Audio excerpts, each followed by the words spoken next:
무비스님의 전신법요 강설 13. 마음과 경계.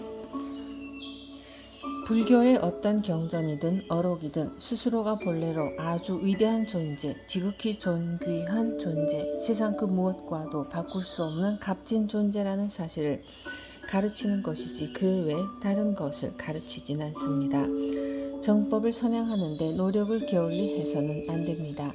대승의 가르침이나 최상승의 가르침이나 선불교의 가르침이나 표현이 달라서 그렇지 불교 안에서 깨달으신 분들은 가장 중요하고 요긴하고 핵심이 되고 근본이 되며 가장 우선적으로 밝혀야 할 이치를 중심으로 공부를 해왔습니다. 현대사회는 불교를 접할 수 있는 인원이 매우 많습니다. 특히 매스컴과 인터넷의 발달로 불교를 무수히 접할 수 있게 되어 안목을 가진 사람이라면 스스로도 자유롭게 취사 선택을 할 수 있게 되었습니다. 그래서 정법이 아닌 것은 도태될 수밖에 없고 정법만이 진짜 불교라는 것을 매스컴으로부터 자연스럽게 판명받기도 합니다. 보통 일반적인 지식인들이나 사상가들이 인간의 존엄성에 대해 많이 이야기를 하지만 깨달으신 분들이 말씀하시는 인간에 대한 깊이와 넓이에 비할 수 없다는 것을 불자들은 알아야 합니다. 신앙의 제일 스승으로 모시는 석가모니 부처님은 깨닫기 위해서 얼마나 큰 희생을 치렀습니까? 진리를 깨닫기 위해서 태자의 지위를 버리고 마누라 버리고 자식도 버리고 아버지도 버리고 그야말로 누구도 따를 수 없는 피나는 고행을 6년이나 하셨잖아요.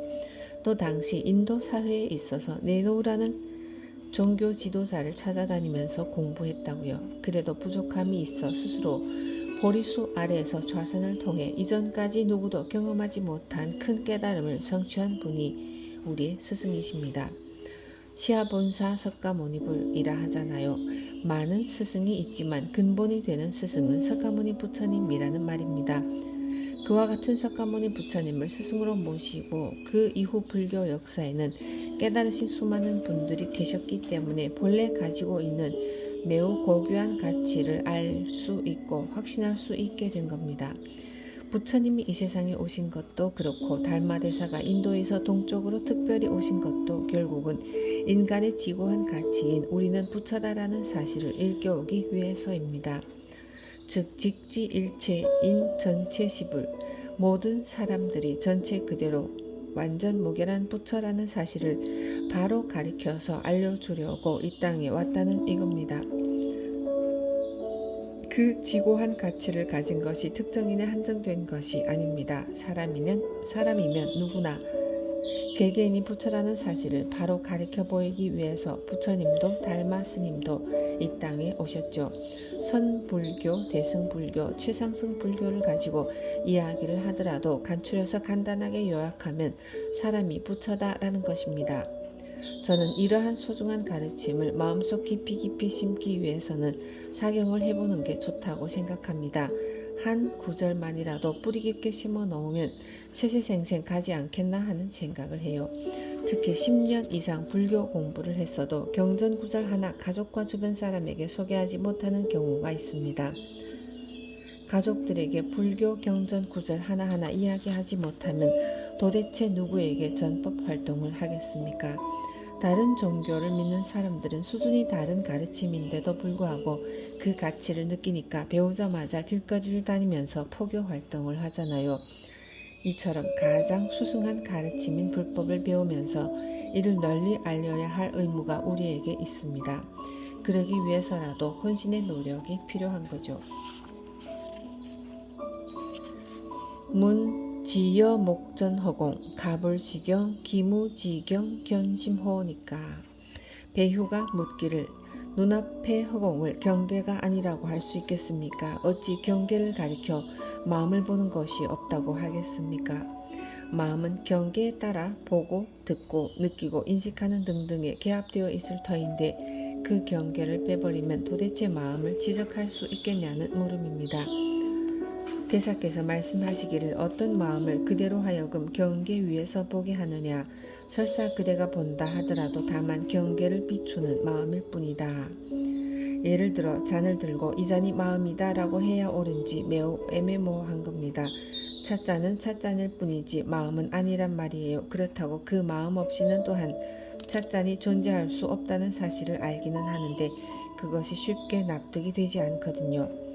여인이 이경조면하야 종연득견미 목분명이라도 원래 지시영상이니 하관 여사리오. 어떤 사람이 거울로서 얼굴을 비추어 눈썹과 눈을 분명히 볼 수 있더라도 이것은 원래 그림자일 뿐이니 어찌 그대의 일과 상관이 있으리요. 거울을 아무리 깨도 얼굴에는 상처 하나 나지 않습니다. 거울은 얼굴을 환하게 사실대로 비추지만 그 거울을 산산조각 내어도 얼굴에는 상처가 나지 않는다고요. 묘한 도리 아닙니까? 사물을 보는데 마음이 들어서 보면 그 사물이 그대로 마음이라고 생각할 수가 있어요.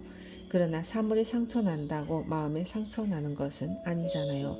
또 사물에 마음이 개재되지 않으면 아무것도 인식할 수 없고 느낄 수도 없습니다. 참 묘한 이치입니다. 운약불인조 하면 하시득견이리요. 배휴가 묻기를 만약 거울로 얼굴을 비추어 보지 않는다면 어떻게 얼굴을 볼 수 있겠습니까?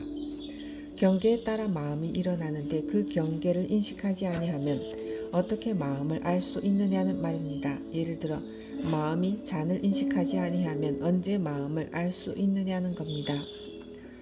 사운 약야섭인하면 상수가몰이라 유십마료시리요.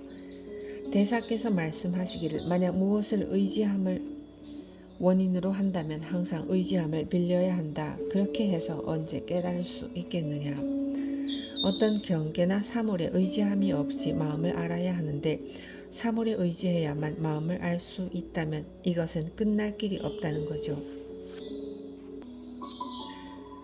여불견가 타향여도하되 살수사 군무일무라니 도로만설 수천반이라 하니라. 그대는 손을 털고 그대에게 내보일 아무것도 없으니 수천 가지로 말한들 모두 헛수고로다 하는 말을 들어보지 못했는가. 살수라는 말은 모든 분별과 망상을 놓아버린다는 것을 뜻합니다. 득수반지미조끼 나뭇가지에 올라가서 가지 끝에 서는 것은 별로 기특한 것이 아니다라는 말이 있죠. 아주 높은 천길만길 되는 벼랑에서 그것도 한 손으로 나뭇가지 하나 잡고 매달린다는 게 대단한 일이죠. 아무나 할 수 있는 일이 아닙니다. 그 낭떠러지 가까이에 서는 것만으로도 겁이 나는데 낭떠러지 쪽으로 뻗은 나뭇가지 하나 잡고 매달린다는 것은 대단한 일이죠.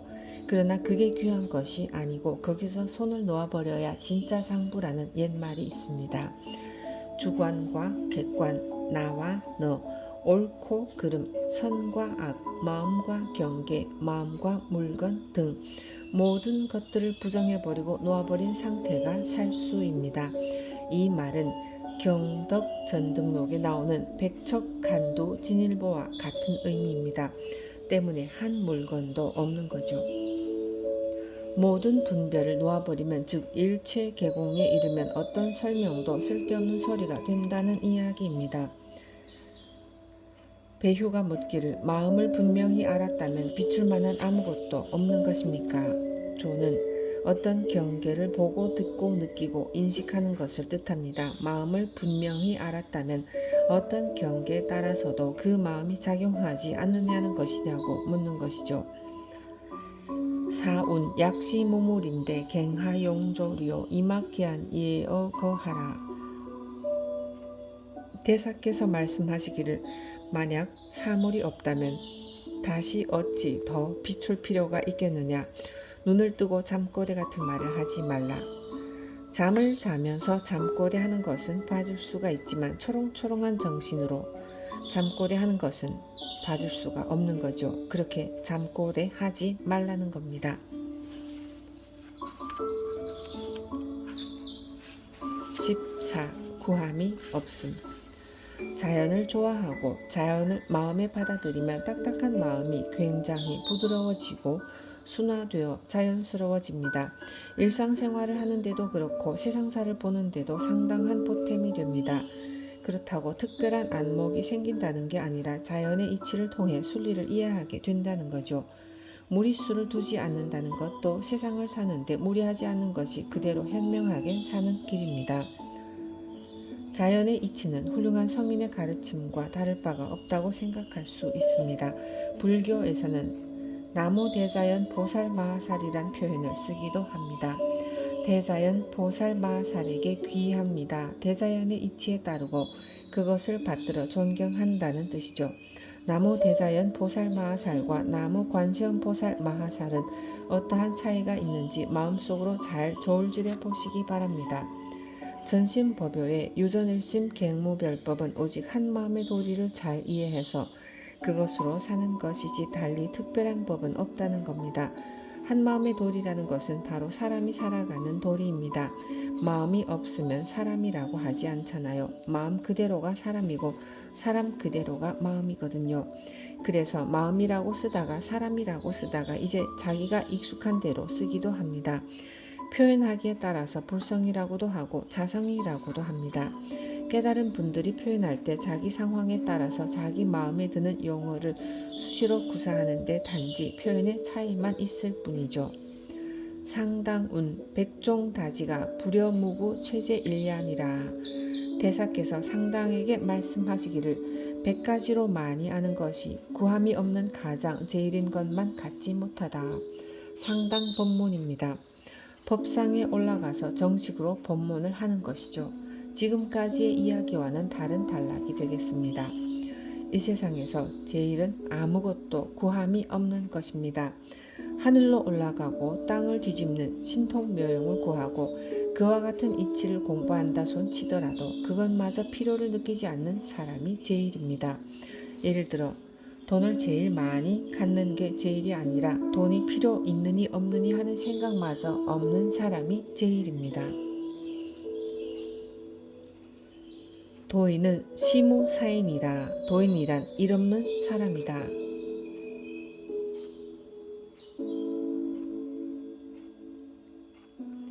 일이 있기 때문에 이렇게 왔다 갔다 애를 쓰는 것 아닙니까? 공부할 일이 있고 깨달아야 할 일이 있고 인생을 확실하게 알아야 되겠고 인생의 가치를 제대로 알아야 되겠고 성인의 가르침을 통해서 인생의 본질이 뭔가를 알아야 되겠다는 것이 모두 구하는 것이거든요. 그것마저 끊어버린 사람은 정말 도인이죠.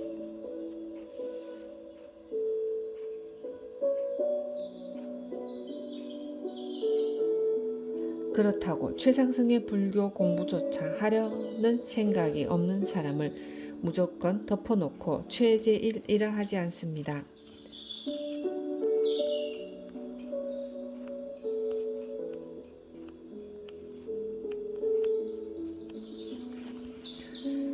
그러한 사람은 다른 것을 구한다면 더 못합니다. 그런데 시속적인 것, 속된 일 등에 정신없으면 더 못한 사람입니다. 구하는데도 차원이 있기 때문에 어차피 구하려면 좋은 것을 구해야 되고 구하지 않으려면 일체 구하는 것이 없어야 제대로 구하지 않는 사람이 되는 겁니다.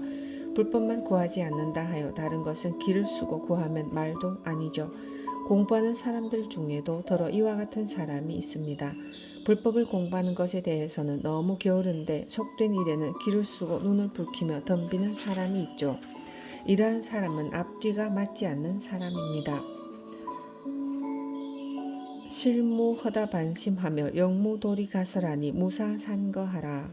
실로 허다한 마음이 없으며 또한 도리를 설할 만한 말도 없으니 헤어져 돌아가라. 도인의 마음은 무상하여 이런저런 허다한 마음이 없습니다. 또한 이치가 어떻고 불법이 어떻고 선이 어떻다는 도리에 대한 것도 설할 것이 없죠. 법상에 올라 간단 명료한 법문을 했습니다. 15. 머문 바 없이 마음이 나면 곧 부처님의 행위다. 불교에 입문하기 전에는 시속적인 가치에 중심을 두고 살아왔죠. 부와 명예, 가족과 자식, 사업과 사랑 등을 쫓으면서 희로애락을 줄타기하며 살아왔습니다. 불교 공부를 하면서 시속적인 가치보다 더 중요하고 우선시하는 게 있음을 알게 되죠. 세속적인 관심사에 조금씩 초탈하는 삶으로 변합니다. 그 다음에는 훌륭한 법을 열심히 전파하고 포교하고 전법하는데 누구보다도 앞장서게 되죠. 또 누구보다도 열심히 치열하게 인생을 살아가는 것이 불교적인 삶의 과정이라고 할 수 있습니다. 시부도에 대해 잘 아시죠? 처음에는 소를 찾느라고 열심히 정진하는 장면이 나오지만 나중에는 소도 없어져 버리고 사람도 없어지는 둥그런 그림만 하나 있죠. 그리고는 입전수술하여 시장 바닥으로 다시 들어가는 장면이 나옵니다. 산을 내려가 시장 사람들을, 즉 세상 사람들을 구제하는 것으로 그림이 그려져 있습니다. 이게 인생을 정상적으로 사는 것이고 가장 가치 있게 사는 것이며 성인의 삶이라고 할 수 있는 겁니다. 모든 사람은 돈을 열심히 벌려고 합니다. 돈을 벌었으면 잘 써야죠. 자식을 주든지 어디에 희사를 하든지 자선단체에 내놓든지 등의 방법으로 돈을 쓰게 됩니다. 죽을 때 한 푼도 남기지 않고 쓰고 갈 줄 알면 제일 잘 산 사람입니다. 죽은 뒤에 송장을 갖다 버리든지 태우든지 하는 것은 살아있는 사람의 몫이죠. 죽은 사람은 아무런 상관이 없어요. 그까짓 거 내버려 두어도 상관없죠. 죽은 뒤에 화장할 돈이라도 남겨두고 가야지라고 하잖아요. 천만의 말씀. 절대로 잘못 생각하는 겁니다. 화장할 돈 남기지 않아도 어떻게든 화장을 해준답니다. 부처님도 80생애 동안 당신이 번 돈 달달 끊어 쓴 거예요. 죽는 순간까지 수발다라는 사람에게 법문해주고 열반하셨잖아요. 세속에서의 삶의 모습이나 수행을 통해서 중생을 제도해가는 부처님의 모습은 결국 똑같아요. 일체가 그 과정은 같죠. 중요한 것은 돈이냐 도냐의 차이일 뿐입니다. 돈 벌어서 죽을 때는 결국 다 죽어가듯 불교 공부를 하는 것도 남에게 베풀고 진리의 가르침을 전해주려고 하는 것이죠. 배휴가 묻기를 어떤 것이 세간의 진리입니까? 배휴거사는 여전히 분별의 마음을 떠나지 못하고 있죠. 이것은 중생의 마음을 대변한다고 했습니다. 세간이다, 출세간이다, 본부다, 성행이다 등의 마음을 내는 거죠. 대사께서 말씀하시기를 갈등을 논하여 무엇을 하겠느냐. 본래 청정한 것인데 어찌 언서를 빌려 문답을 하겠는가. 세간의 이치가 무엇입니까? 얽히고 설킨 것이 세상의 이치이죠. 그런데 따지고 보면 세상이 아무리 어지럽고 그러다 하더라도 내면의 세계는 본래 청정합니다. 때문에 언어 문자에 얽매여 묻고 답할 이유가 없다는 겁니다. 단무 일체심하면 증명무루진이라. 다만 일체 마음이 없을 것 같으면 번뇌 없는 지혜라 한다.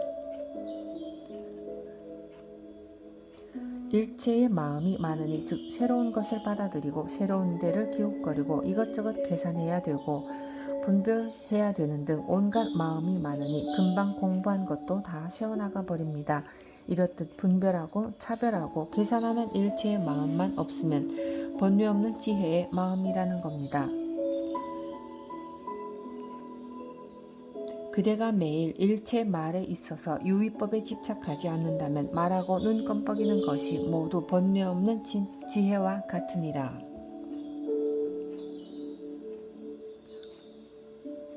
일상생활을 살펴보면 먹고 자는 것보다 더 많이 하는 것이 말입니다. 말이 중요한 만큼 일상에서 시간적으로 양적으로 많은 부분을 차지하고 있다는 거죠.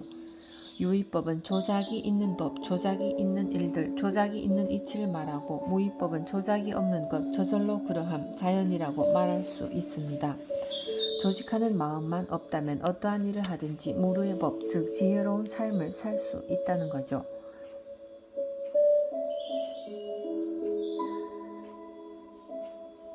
지금 말법 시대에 접어들면서 도를 배우는 사람들이 온갖 소리와 색에 집착하고 있으니 어찌 자기의 마음과 함께 한다고 하겠는가.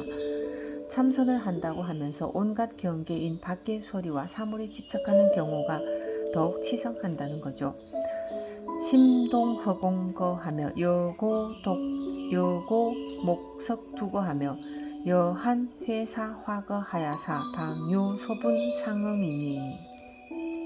마음이 허공 같고 고목과 돌멩이 같으며 타고 남은 재와 꺼진 불처럼 되어야 도에 상응할 분이 조금 있는 것이다. 고목석두 한회사화라 하여도 완전한 도에 이른 것은 아니죠. 불이 다 꺼져 타다 남은 재와 같은 마음이 되는 것이 방편이기는 합니다. 이와 같은 과정을 거쳐야만 어느 정도 가까워질 수 있다는 말이죠. 대개 세속적인 것을 유라고 합니다. 산도 있고 물도 있고 그런데 한 단계 더 높이 올라가면 산도 아니고 물도 아닙니다. 반야심경에 무안입이 설신의 무색성향 미촉법 무한계 내지 무의식계라는 구절이 있잖아요. 전부 부정입니다. 이와 같은 이치가 바로 여기에서의 고목석도 한회사화입니다. 꺼진 불과 같고 식은재와 같은 정신상태의 고비를 넘기면 그때 큰 부정을 넘어서 큰 긍정이 살아나는 단계가 오죠. 즉 활발한 부처로서의 삶이 제대로 전개되는 겁니다. 대사 1번 절후 소생 크게 한번 죽어서 앞뒤 생각이 끊어져야 다시 살아난다고 했습니다. 부처님도 세속 생활을 했죠. 그러다가 6년 고행을 했는데 그것이 고목과 같고 석두와 같고 한회사화와 같은 생활이었다고 할 수 있습니다. 그리고 깨닫고 나서는 중생 제도를 위해 누구보다도 치열한 인생을 살았습니다. 이를 대긍정으로 다시 돌아온 삶이라 할 수 있습니다. 약불여시면 타일진 피엄라로 자고 이제하리라. 만약 이와 같지 않다면 뒷날 모두 염라대왕에게서 문책을 받을 때가 올 것이다. 마음의 이치를 깨닫기 위한 노력을 경주하지 않으면 안 된다는 뜻이죠. 그대들이 다만 있다 없다는 법을 떠나기만 하면 마음은 항상 허공에 떠있는 태양과 같아 태양이 비추지 않아도 자연이 비추니 그 어찌 힘 덜리는 일이 아니겠는가.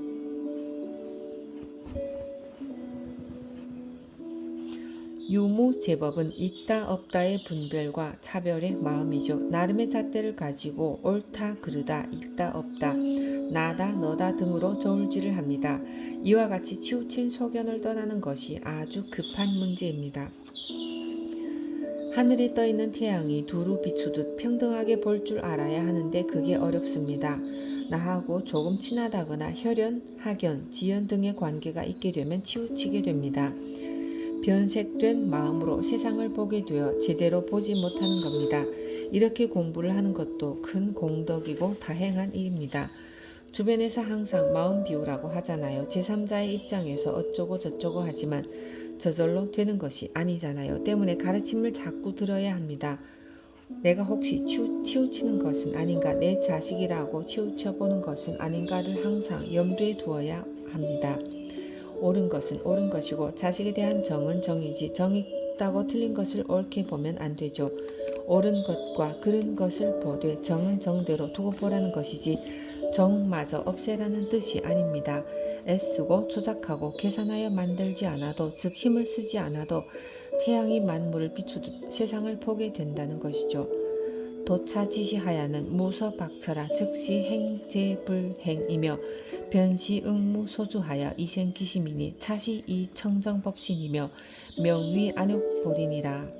이러한 경지에 이르러서는 어디에도 기댈 곳이 없어서 모든 부처님이 행한 행이며 몸바 없이 그 마음을 내는 것이니 이것이 바로 그대의 청정한 법신이며 최상의 깨달음이다. 옳은 것은 옳은 것이고 그른 것은 그른 것이지 자식이라고 해서 정은 정대로 가고 정에 치우쳐 잘못된 행동도 옳게 본다면 응무소주 이생기심이 아니라는 거죠. 최상의 깨달음이 별것 있나요? 마음이 이단 니각 유무제법 있다 없다는 모든 법에서 떠나버리는 것이 되면 마음이 태양과 같아 골고루 비춘다는 겁니다. 미워하는 사람의 논밭이라고 태양이 비치지 않나요? 태양은 그런 게 없잖아요. 그와 같이 미워하는 사람이라도 옳은 것은 옳은 것이고 내 자식이라고 해도 그른 것은 그른 것이라고 볼 줄 아는 마음이 되면 응무소주 이생기심이 되는 겁니다. 그 마음이 바로 청정법신이며 최상의 깨달음이라는 겁니다. 약불회차의하면 종이 학득다지하며 근고 수행하며 초의 목식이라도 불식자심이라. 만약 이 뜻을 알지 못한다면 많은 지식을 배워 부지런히 고행 수행하며 풀로서 옷을 해입고 남으로서 밥을 삶아 먹는다 하더라도 자기 마음은 모르는 것이니라. 사람은 마음 하나 가지고 사는데 마음도리를 제대로 알아야 현명한 삶이고 지혜로운 삶이고 제대로 된 인생을 사는 것이며 행복하게 인생을 사는 겁니다. 때문에 마음이 어떻게 생겨먹은 것인지를 제대로 알아야 됩니다. 마음은 알고 보면 매우 부자입니다. 비록 몸은 거지 생활을 하더라도 마음의 풍요로움을 제대로 알면 더 이상의 부자가 없을 정도입니다. 이와 같은 이치를 모를 것 같으면 아무리 나는 고행을 한다 하여도 마음을 알지 못합니다. 진명사행이요 정작 천마권속이니 여차 수행하면 당부하이기리요. 이는 모두 삿된 수행이며 정작 천마의 권속이 되는 것이니 이와 같이 수행할 것 같으면 마땅히 무슨 이익이 있겠느냐. 마음의 이치를 모르니 엉뚱하게 요행수나 바라는 거죠. 모두 삿된 행위입니다. 불교를 통해서 이상하게 된 사람들이 아주 많습니다. 차라리 불교를 믿지 않았으면 좋은 사람도 있어요. 불교를 접하다가 정법에 들어서지 않고 요상한 대로만 관심을 기울이는 거죠. 목표하는 바가 있으면 어떤 노력을 기울이고 어떤 공을 들이면 이루어질 것인가를 연구해야지 요행수만 바라는 것은 문제가 많은 겁니다. 삿된 행을 따라가면 이와 같다는 말입니다. 때문에 유무의 상대적이고 차별적인 마음을 쉬어야 하는 거죠. 어느 쪽에도 치우치지 않고 보는 것을 중도정견이라 합니다. 치우치지 않고 볼 줄 아는 마음은 쉽지가 않는데 자꾸 훈련을 해야 합니다. 훈련을 함으로써 삿된 행을 하지 않게 되는 것이죠. 사실은 이것이 꼭 옳다, 이것은 꼭 틀렸다고 어느 한쪽에 치우친 것이 모두 삿된 행입니다. 지공이 운, 불은 본시 자심작 이언을 나득향 문자 중구리요. 지공 화상이 말하기를 부처란 본래 자기 마음으로 짓는 것인데 어찌 문자로 인해 구해지겠는가.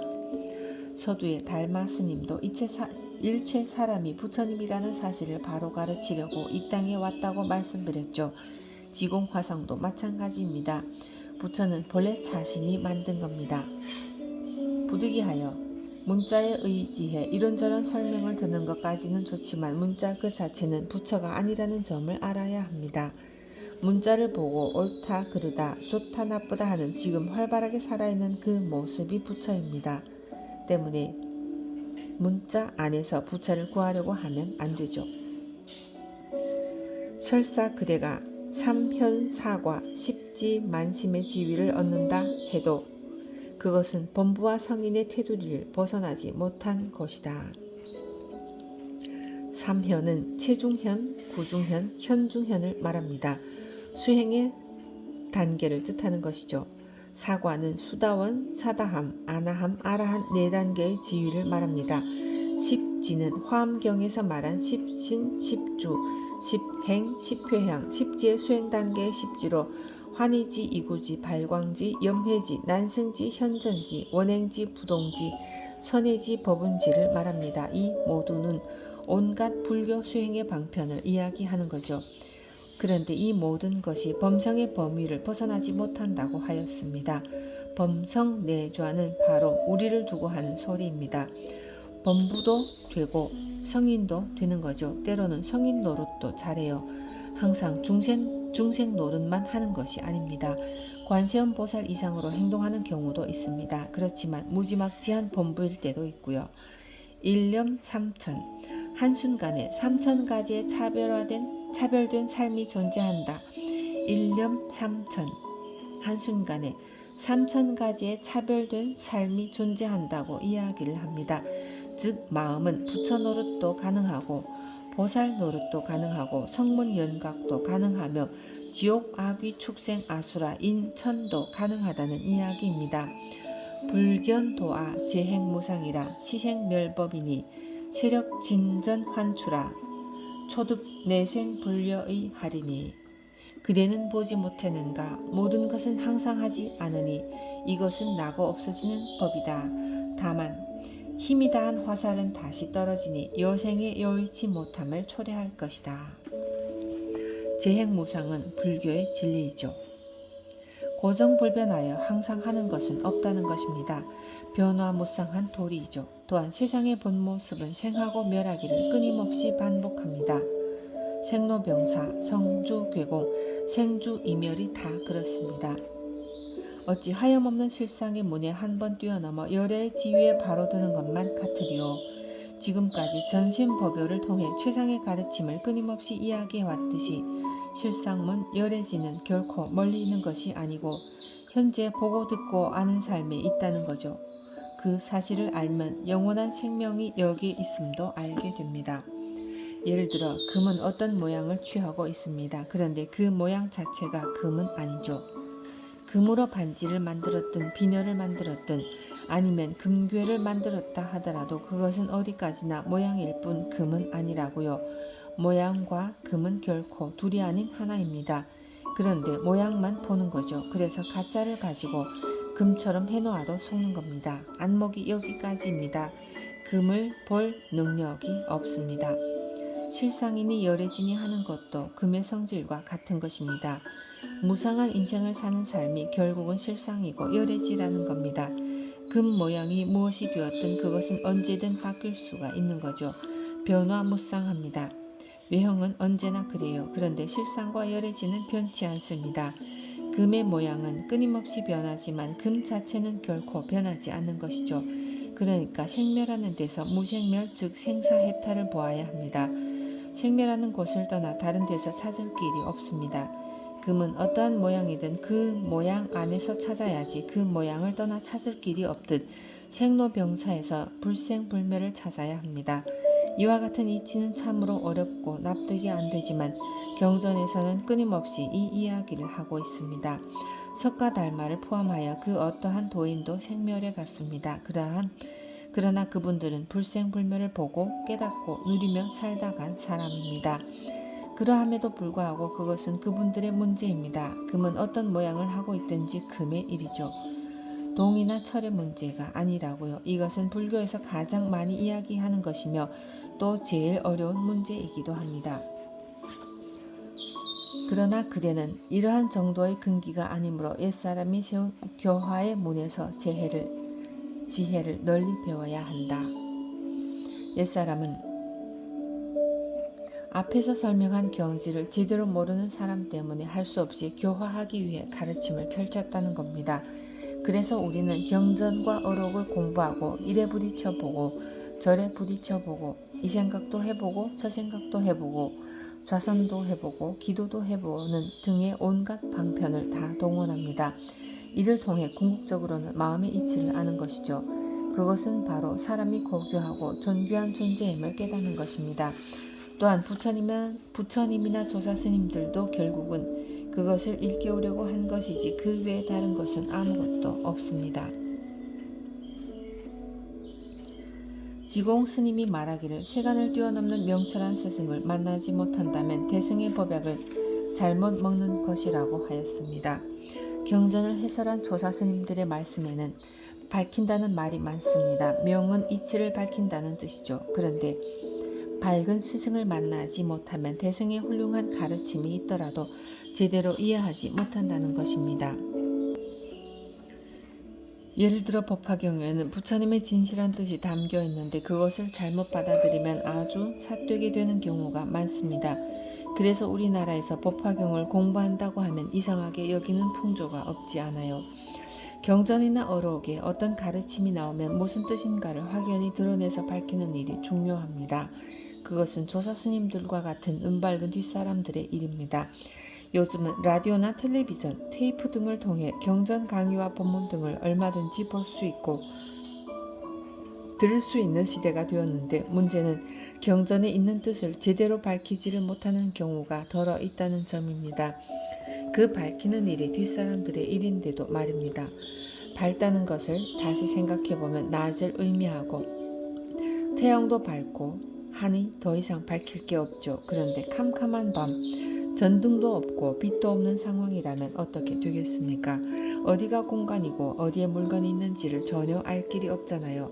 금강경에 범소유상 계시허망이라는 구절이 있습니다. 글자 그대로만 해석하면 한문 읽는 거나 다를 바가 없기 때문에 그 이치를 밝히는 일이 참 중요합니다. 깜깜하면 아무것도 모르잖아요. 그런데 전깃불을 밝히면 환하게 볼 수 있습니다. 어디에도 무엇이 있고 사람은 누가 있고 어디를 가면 벽인지를 훤히 알 수 있는 것과 같이 조사스님들이 이치를 밝힌다는 말입니다. 그래서 아주 뛰어난 밝은 스승을 만나지 못할 것 같으면 화엄경을 만난다 하더라도 이익이 없다는 겁니다. 대승의 법의 약을 제대로 먹으면 몸보신이 되고 영원히 살 수 있게 될 텐데도 불구하고 잘못 먹게 된다는 거죠. 불교는 인간의 존엄한 가치를 밝혀내는 일입니다. 부처님께서 6년간 고행을 하셔서 깨달음을 이루었다는 것은 결국 우주와 인생의 진리를 깨달았다는 것이죠. 즉 사람이 가지고 있는 지고한 가치를 밝혀낸 분입니다. 그렇다면 경전은 그 지고한 가치를 드러내는 실다운 것이죠. 인간은 참으로 기기묘묘한 존재라서 눈으로 보고 다 알 수 있는 존재가 아닙니다. 무궁무진하고 불가사의한 존재가 또 인간이기도 합니다. 부처님은 그것을 완전히 꿰뚫어 보고 밝혀낸 분이고 그 후대 조사님들도 모두 그와 같은 분이죠. 그대가 지금 일거일동에 담한 무심을 배워 오래오래 되면 반드시 얻을 것이 있을 것이다. 그러나 그대의 역량이 작기 때문에 단박에 뛰어넘지 못한다. 행주저와는 일거수일투족, 즉 일상의 삶을 뜻합니다. 무심이란 일체 마음이 없는 것이 아니라 온갖 잡다한 망상심이 없다는 겁니다. 일상의 삶이 무심의 상태를 지속적으로 유지할 수 있다면 실다움이 있다는 거죠. 그런데 무심의 도리는 멀리 있는 것이 아니고 바로 이 순간 생활은 여기에 있다는 사실을 제대로 알면 순식간에 마친다는 겁니다. 도노라는 말을 쓰잖아요. 여기서는 돈초라고 했습니다. 몰록 뛰어넘는다는 말이죠. 그런데 역량이 부족하기 때문에 몰록 뛰어넘지 못한다고 했습니다. 다만 3년이나 5년 혹은 10년만 하면 반드시 들어갈 곳을 얻어 저절로 이해가 갈 것이다. 그러나 그대는 능히 이와 같지 못하기 때문에 굳이 마음을 가지고 선과 도를 배워야 하니 불법과 무슨 교섭함이 있겠는가. 입두처는 본래 텅 빈 마음자리를 말하며 깨달음을 의미하죠. 마음의 이치를 깨닫는데 선요에서는 대하는 9순이요 소하는 7일이라 했습니다. 여기서는 늘려 잡아도 3년이나 5년 또는 최대한 5년이면 마쳐야 한다는 거죠. 그러면 틀림없이 눈뜨는 곳이 있다는 겁니다. 소신이 확실하게 생긴다는 겁니다. 장심이라는 말이 참 중요합니다. 신신명에도 장심, 용심, 기비대착 쓸데없이 마음을 가지고 마음을 쓰고 있으니 어찌 크게 잘못됨이 아니겠는가 라는 구절이 있죠. 공부하는데 마음 없이 공부할 수는 없어요. 마음 가지고 도 배우고 마음 가지고 참선하고 마음 가지고 기도하고 마음 가지고 경을 읽지만 그렇다고 마음을 붙들고 하면 그것은 불법과 10만 8천이나 멀어지는 거죠. 유심과 무심의 차이점이 여기에 있습니다. 그러니까 무심으로 하라는 말입니다. 무심으로 선도 배우고 도도 배우라는 말입니다. 결국 유심에서 무심으로 가 닿아야 하지만 사실 매우 어려운 일이죠. 그러므로 열애가 말한 바는 모두 사람을 교화하기 위한 것이다. 마치 누런 나뭇잎을 금이라 하여 어린아이의 울음을 그치게 하는 것과 같이 법이란 결코 실다운 무엇이 있는 것이 아니다. 부처님께서 말씀하신 8만 4천의 법문이 모두 방편의 문이라는 겁니다. 때문에 부처님의 가르침을 응병여약, 대기설법이라고 하잖아요. 아무런 값어치가 없는 누런 낙엽을 황금이라 속여 어린아이의 울음을 그치게 했습니다. 그 어린아이가 성장하면 똑같은 방법을 통해 어린 동생을 달래죠. 그런데 생각해야 할 지점이 있습니다. 철없는 어린아이였을 때에는 그와 같은 방법이 통하지만 조금만 나이 들고 철이 들면 통하지도 않고 속지도 않습니다. 소신과 안목을 가져야 비로소 부처님 만날 면목이 있다는 겁니다. 몇십 년을 그저 달라고만 해서는 크게 소득도 없고 부처님이 주신 낙엽 하나 겨우 얻어 그것을 황금으로 여기는데 그친다면 너무 한심하잖아요. 사실 남의 일이라 생각해보면 실소를 금치 못할 일입니다. 그래서 올바르게 공부해 안목이 열린 불자들은 이웃이나 인연 있는 사람들을 정법으로서 깨우쳐줘야 할 필요가 있는 거죠. 만약에 실로 얻은 것이 있다면 그 사람은 우리 종문의 사람이 아니다. 또한 그대의 본체와 더불어 무슨 교섭이 있겠는가. 그러므로 경에 이르기를 실로 얻을 만한 조그마한 법도 없는 것을 최상의 깨달음이라 한다. 반야심경에 이무소득 실로 얻는 것이 없다라고 했잖아요. 무소득이라는 사실을 아는 게 안심입니다.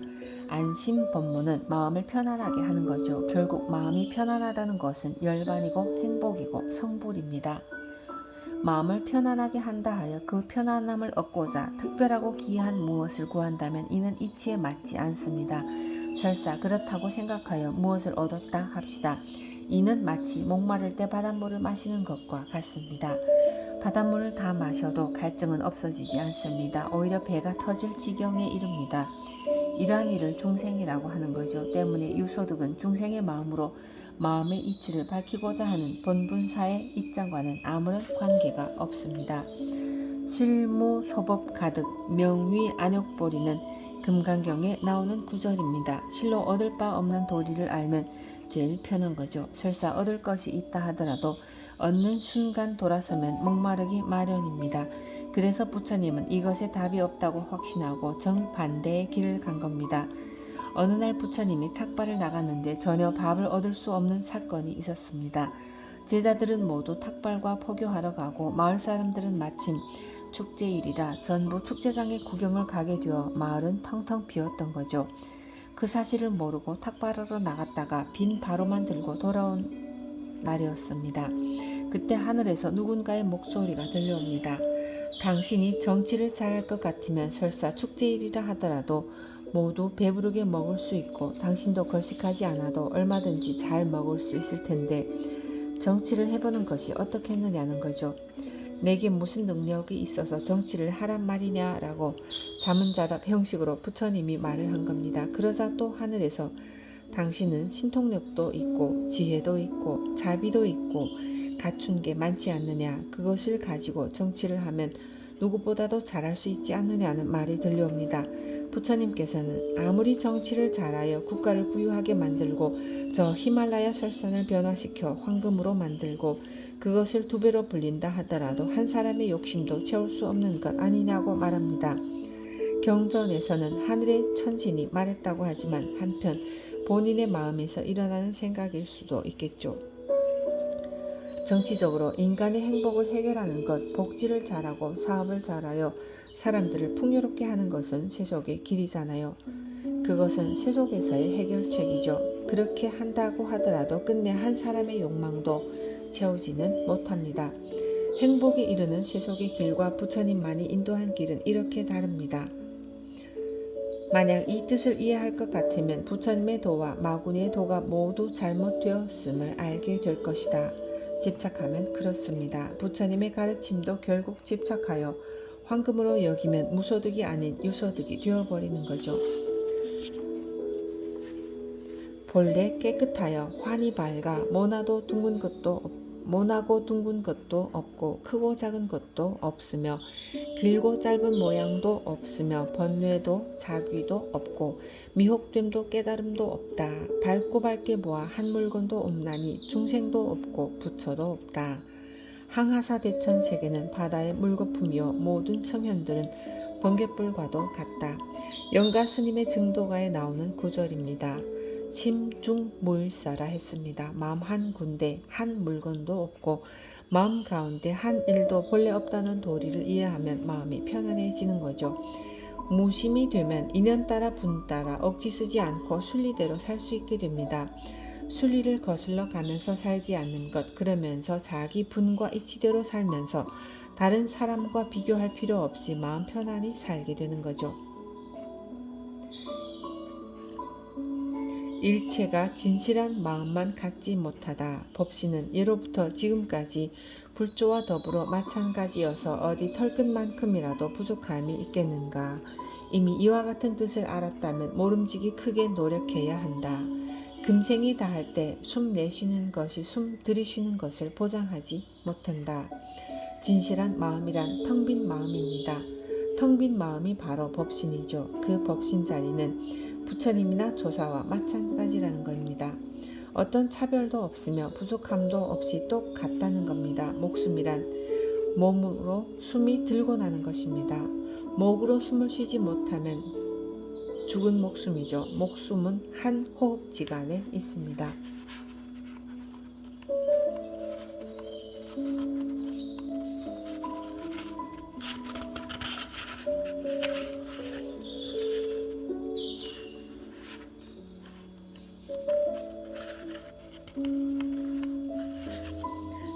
16. 육조는 어째서 조사가 되었는가? 제가 경험한 이야기를 하나 하겠습니다. 어느 날 밀양에 산다는 50대 후반의 보살님이 임재록을 들고 찾아왔습니다. 평생 절에 다니면서 공부했다고 고백을 하는 거예요. 젊어서부터 절에 다녔는데 남들과 마찬가지로 기도 수행을 열심히 했다고 합니다. 하루는 기도를 하다가 문득 의심이 들더라는 거예요. 부처님에게 무엇을 얼마나 맡겨놓으면 수십 년을 달라고만 하는가? 이게 부처님의 진심일까? 무엇을 달라고 조르고 바라는 게 올바른가? 이러한 수많은 의심이 일어난 거죠. 사실 그간 얼마나 많은 시간과 노력을 절에 투자했겠습니까? 한때는 절에서 공양주 소임도 살았다는 거예요. 어쩌면 인생 전부를 절에 바쳤다 해도 과언은 아니겠죠. 그러한 일상의 삶에서 어느 날 갑자기 뒤통수를 맞은 겁니다. 그러던 어느 날 이러한 의심에 대해 지인과 상의를 했답니다. 지난 수년간 불교를 신행하면서 살아왔는데 이것은 아닐 거라는 의심이 생겼다. 어떻게 하면 좋겠는가 하고 물었겠죠. 그랬더니 임재록을 사서 읽어보라고 권하더라는 겁니다. 임재록을 사서 읽고는 마음이 환하게 밝아져 고개를 수없이 끄덕이며 무릎을 수십 번도 더 치면서 이거구나 하고 감탄하다가 저를 찾아온 겁니다. 보살님에게는 남다른 감동이 있었던 거겠죠. 그래서 감명 깊게 읽은 부분을 초록해 오라고 숙제를 주었습니다. 그래야 공부가 제대로 되니까요. 시간이 얼마나 흘렀을까? 아무 소식이 없다가 노트 한 권을 들고 찾아온 겁니다. 그 노트에 마음에 드는 글귀를 한 글자 한 글자 아주 정성껏 써가지고 찾아왔습니다. 그 보살님이 그것을 쓰면서 몇 번을 읽었겠으며 얼마나 환희심이 났겠습니까? 그때부터는 그 이전의 불교 생활하고는 180도 달라지는 거죠. 부처님에게 무엇을 달라고 매달리고 조르는 게 없어지고 구하는 바 없이 마음을 그대로 쓰는 거죠. 그래서 주변 사람들에게 베풀고 배려하고 봉사하는 삶이 자연스럽게 나오는 겁니다. 이와 같은 변화는 모든 불자들의 마음에서 일어나야 합니다. 평생을 불교와 인연을 맺고 부처님과 인연을 맺고 살아오면서 이런 정도의 정성과 관심은 누구나 있어야 될 일입니다. 그렇게 해야 불교에 대한 이해도 높아지고 또 생각이 바로 되거든요. 자기 성찰의 계기가 되어 결국은 소득이 증대해지는 거죠. 진정한 마음으로부터의 행복이 비로소 크게 불어날 수 있는 계기가 되기 때문입니다. 저는 깨달음의 가르침인 불교 경전 내지는 좋은 말씀을 읽을 때 반드시 메모하고 나아가 작용하는 것이 좋다고 생각합니다. 그렇게 되면 공부도 더욱 깊어질 수 있습니다. 육조 스님에 대해서는 잘 아시죠? 일자무식이었잖아요. 그와 같은 사람이 어떻게 의발을 전해받고 조사가 되었냐는 것이죠. 오조 스님 밑에 신수 스님과 육조 스님이 같이 있었는데 그 역할은 천지현격했잖아요. 일반 대중은 당연히 신수 스님이 법을 이어받을 줄 알았는데 난데없이 나타난 떡거머리 총각 노행자가 그만 법을 이어받은 겁니다. 특히 신수 스님은 잘생겼을 뿐 아니라 복도 많아요. 천자가 3대로 내려오면서 왕사와 국사로 모셨고 이경법주라고 해서 수도를 옮기는데 두 곳의 서울에서 법주를 했습니다. 그만큼 당시에는 명망 있고 훌륭한 스님이었습니다. 사운 위타유심이라 시유위법이니 소중으로 장위시하라. 대사께서 말씀하시기를 신수 스님에게는 마음이 있었기 때문이다. 이는 유의법이니 닫고 깨닫는 것을 옳다고 여겼기 때문이다. 조사선과 같이 정통산문의 입장에서는 경전 보고 연불하고 참선하고 기도하고 육바라밀 닦아 증득해서 되는 부처는 인정하지 않습니다. 오직 본래 부처만 인정합니다. 사람이 태어나 특별한 기능이 있다고 그 사람의 가치를 매기는 것이 아닙니다. 사람이 태어나 호적에만 올리면 한 인간으로서 법적 보호를 받는 것과 마찬가지입니다. 수행은 말을 할 줄 아느냐 못하느냐, 신체가 정상이냐 비정상이냐, 외국어를 몇 개 하느냐, 어느 대학을 나왔느냐, 장관이냐 대통령이냐 등 사람 뒤에 붙은 명칭에 비유할 수 있습니다. 그런데 이러한 조건들은 법적 보호를 받기 위한 조건이라 할 수 없습니다. 이와 같이 제대로 된 불교는 무엇을 닦아서 된다거나 많이 알아서 된다는 것은 인정하지 않습니다. 본래 부처라는 사실에 눈을 뜨라는 이야기입니다. 그러므로 오조께서 육조에게 부촉하셨으니 육조는 당시에 다만 묵묵히 개합하여 여러께서 은밀히 주신 매우 깊은 뜻을 얻으셨으니 이러한 까닭으로 육조 스님에게 법을 부촉하셨느니라. 법을 주고받는다고 했습니다만 표현에 불과하지 사실 주고받은 실체는 아무것도 없습니다. 본래 텅 빈 마음의 이치를 알면 되는 거죠. 육조 스님이 묵묵히 개합했다는 것도 이와 같은 이치입니다. 무엇을 구하고 얻고자 했다면 유의법에 떨어지는 거죠. 그대는 듣지 못했는가? 법은 본래 법이 없는 법이니 법 없는 법이 또한 법이다. 지금 법 없음을 부촉할 때 이 법이다 저 법이다 하는 것이 어찌 일찍이 법이겠느냐. 석가모니 부처님의 전법계입니다. 말이 좀 알쏭달쏭하지만 무법이라는 것에 초점을 두고 해석하면 이해가 쉽습니다. 법이라 할 만한 법이 없는데 온갖 법들을 어찌 법이라 할 수 있겠냐는 것이죠. 약회차의하면 방명출가하며 방호수행이리라. 만약 이 뜻을 알면 바야흐로 출가한 사람이라 이름하며 수행을 잘하는 사람이라 할 수 있다. 무엇을 조작해서 되거나 닦아서 되거나 육바라밀을 해서 되는 것은 전부 유의법입니다. 때문에 그것은 무너지는 법입니다. 진짜 부처가 할 게 아니라는 거죠. 진짜 부처는 본래 있는 그대로의 모습을 말합니다. 사람을 예로 비유했듯 사람이 태어나면 바로 사람으로서의 법적 보호를 받는 거예요. 무슨 학교를 다니냐, 나이가 얼마이냐 하는 것은 법적 보호의 대상이 안 되고 하는 것은 아닙니다. 우리가 그냥 본래 사람이면 되는 거예요. 수행을 얼마나 했느냐, 복을 얼마나 지었느냐는 아무런 의미가 없습니다. 이것을 정말 정확하게 알고 있어야 합니다. 약불신이면 우나명상좌가 줄에 대도 유령두하야 16조하니 만약에 그와 같은 도리를 믿지 못할 것 같으면 어찌하여 도명상좌가 대유령까지 달려와서 육조를 찾았겠는가. 오조 스님으로부터 법을 이어받은 육조 스님은 가사와 바루를 들고 밤을 틈타 도망을 갔습니다. 500여 명이 육조 스님이 가지고 떠난 가사와 바루를 빼앗겠다고 합니다. 그중 장수 출신이었던 도명이라는 스님이 육조 스님을 제일 먼저 찾습니다. 그때 대유령까지 쫓아온 거죠. 육조 스님이 묻기를 그대는 무엇을 구하러 왔는가? 가사를 구하러 왔는가? 법을 구하러 왔는가? 육조 단경을 그대로 인용한 것은 아니고 뜻으로 차용한 구절입니다. 육조 스님이 도명 스님에게 묻는 거죠. 육조 스님은 출가한 지 8개월밖에 안 된 행자에 불과하지만 도를 통한 분이라 그 느낌이 다르겠죠.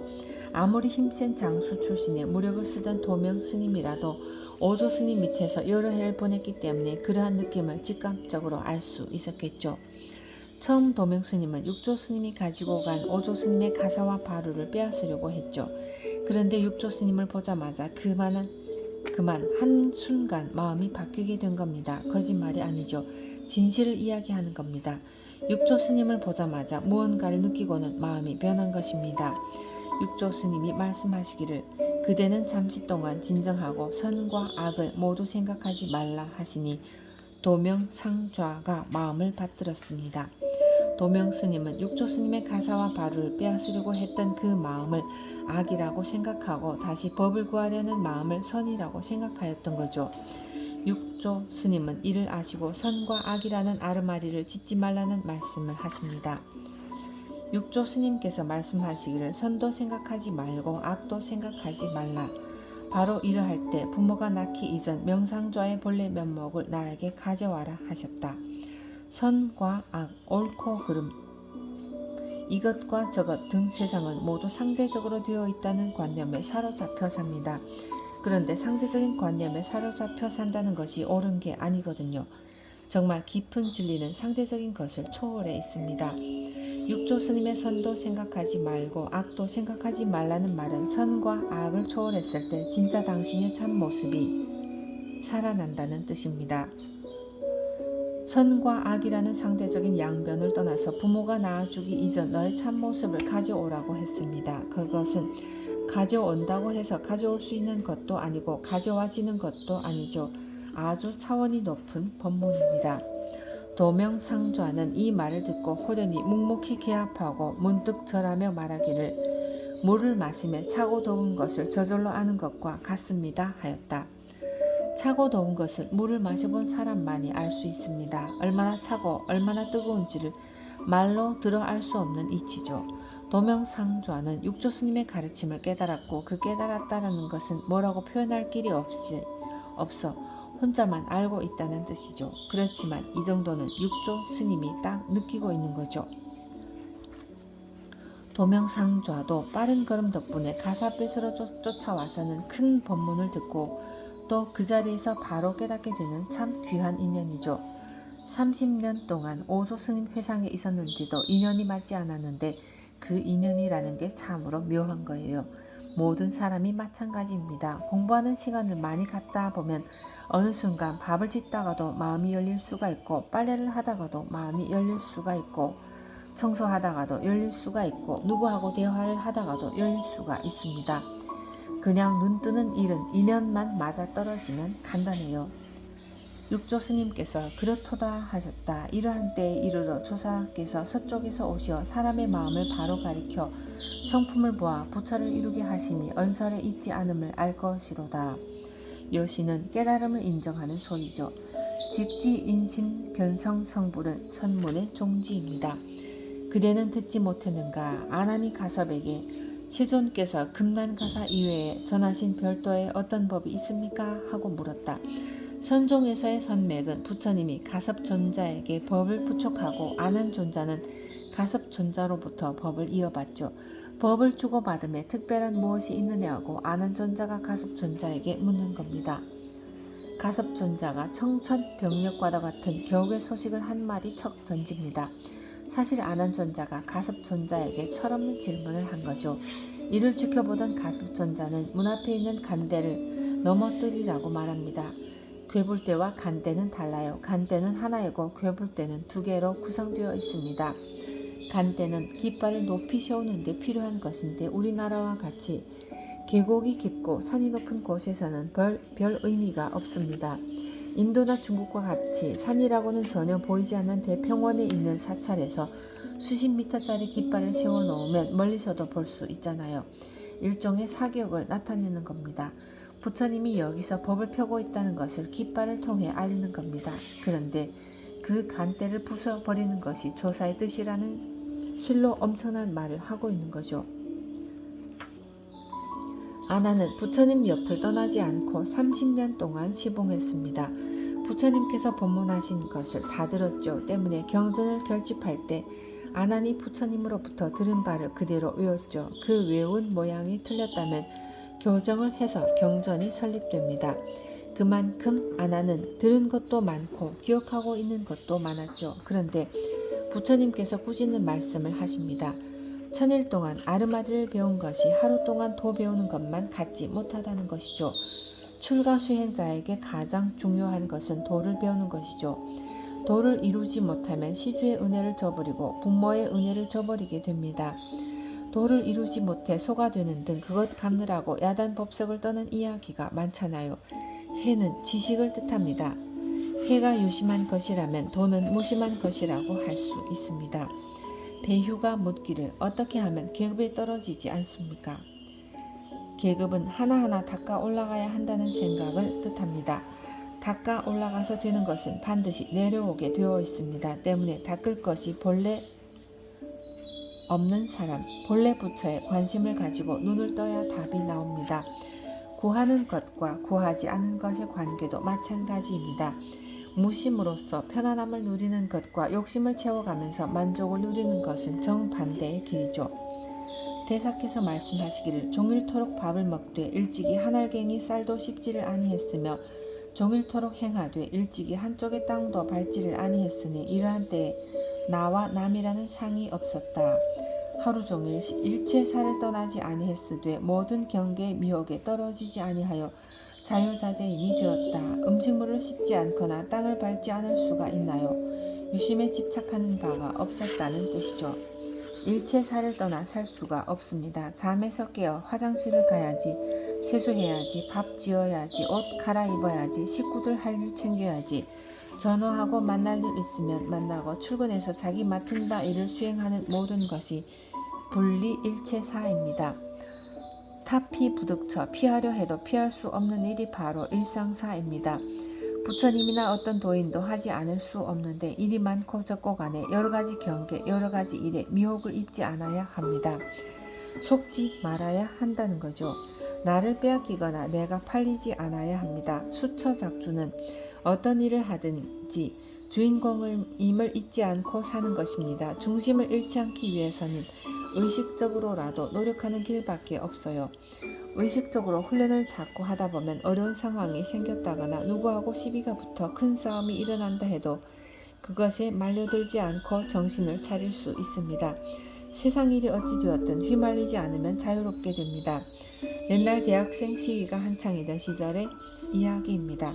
시골에서 서울대에 합격한 학생이 있었습니다. 평소 공부만 했지 시위에 참여한 적이 한 번도 없었던 학생이죠. 그런데 우연히 시위대가 있던 길을 지나가다가 최루탄에 맞아 죽은 겁니다. 얼마나 가슴이 아팠는지 모릅니다. 그럴 줄 알았으면 서울대고 뭐고 학교를 보내지 말 걸 그랬어요.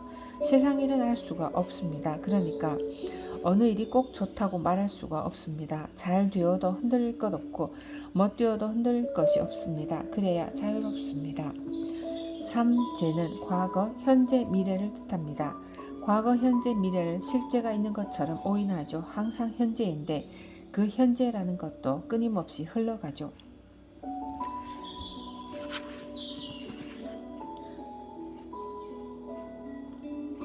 안연단좌하야 임운불구하야사 방명해탈이니 노력이여다. 편안하게 단정히 앉아 자유롭게 걸림이 없는 것을 해탈이라 이름하니 노력하고 노력할지어다. 특별히 노력해야 한다. 부지런히 해야 한다는 말은 자주 쓰지만 연부를 해야 된다. 화두를 들어야 된다는 등의 말은 한마디도 없습니다.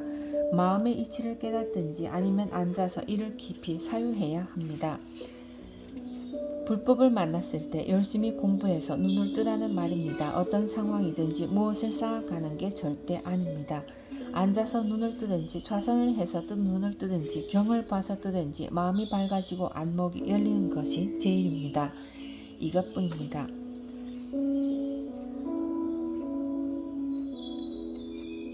그러므로 힘을 붙여서 금생에 모름지기 맞춰버릴지니 누가 감히 세세생생토록 남은 재앙을 받겠는가 하였다.